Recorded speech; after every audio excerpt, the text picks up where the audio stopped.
করে গিয়ে মাধ্যম গজবপ্রাপ্ত অভিশপ্তপ্রাপ্ত হচ্ছে ইহুদি, আর দলিত পথভ্রষ্ট হচ্ছে খ্রিস্টান। মুসলিম যারা মুমিন তাদের উপর হচ্ছে আল্লাহ রাব্বুল আলামিন কোরআনে উল্লেখ করেছেন, এই যে আজকে এখানে খুতবা শুনতেছেন, ক্বালু সামি'না ওয়া আতা'না। যারা মুমিন, যারা প্রকৃত মুসলিম, তারা বলবে এক কানে শুনলাম আর এক কানে মানলাম। আর যারা কাফের তারা বলবে সামি'না ওয়া আসাইনা, এক কানে শুনলাম আর এক কানে বের করে দিলাম।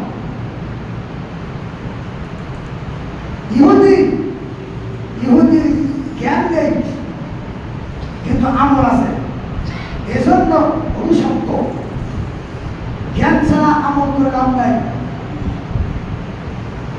সে আমল করবে, সে আমল যদি জ্ঞান না থাকে, ওই বিষয় যদি নাই জানেন, নাই যদি পড়ালেখা না করেন, তাহলে সে আমল করে লাভ নাই। ইহুদিরা হচ্ছে অভিশপ্ত, গজবপ্রাপ্ত, তাদের আমল নেই, এলেম আছে। আর খ্রিস্টান যারা, তারা হচ্ছে পথভ্রষ্ট, তাদের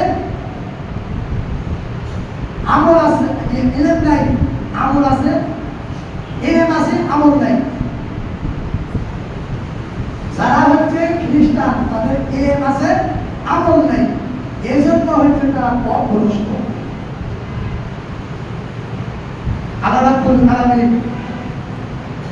ওই ইহুদি, খ্রিস্টান, তারা হচ্ছে পথভ্রষ্ট, অভিশপ্ত, গজবপ্রাপ্ত। আর আমরা এই সালাতের ভিতরেই বলতেছি গায়রিল মাগদুবি আলাইহিম ওয়ালাদ-দাল্লিন। যারা ইহুদি, যারা খ্রিস্টান, যারা অভিশপ্ত, যারা গজবপ্রাপ্ত, যারা পথভ্রষ্ট, তাদের পথে আমাদেরকে চালাইও না। সালাত পরে গিয়ে আমরা ওই ইহুদির অনুসরণ করছি, ওই হিন্দুর অনুসরণ করছি, ওই খ্রিস্টানের অনুসরণ করছি।